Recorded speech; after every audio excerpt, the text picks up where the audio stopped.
For some African Americans in Louisiana, researching your family tree can take you to plantations and slavery. Every corner I turned, I didn't see anything said African American. So that gave me a drive even more to want to say, we need to do something. Margie Scobie helped found the Finding Your Roots African American Museum in Houma.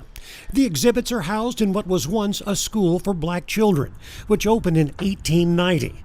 Many of the images inside tell the story of slavery on the sugarcane plantations of southeast Louisiana. This type of history, it's an uncomfortable history, it's a shameful history. How do you tell that story here in a way that's meaningful to people? The truth of the story is the truth. I mean, if you continue to try to cover up what took place, then you're not telling history. One exhibit highlights the 1838 sale of 272 slaves by Jesuit priests to pay off debts at what is now Georgetown University.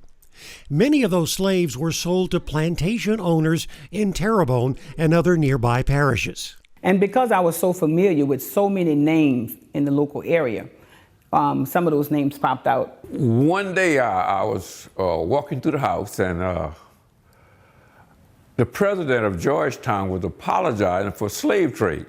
So I sit and listened at it a little while, and I said, wow, that's horrible. Then retired Houma police detective Orestile Scott gets a call from Margie Scobie. She tells him that his ancestors are among the Georgetown slaves. Now, number one is Mary Scott, a Negro woman, age 35, was appraised for the sum of $600. That's my great-great-grandmother.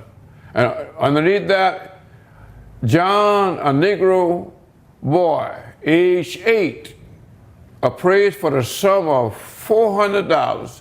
That's my great-grandfather. The discovery was jolting. It's something that eats at me deep, just to think that they were sold as commodities. The museum has other resources, including a list of 3,000 names from the local Catholic diocese, the baptismal records of black children, nearly all under the age of 8, who were slaves. My heart leaps for joy because I know I've helped someone to find out who they are and where they came.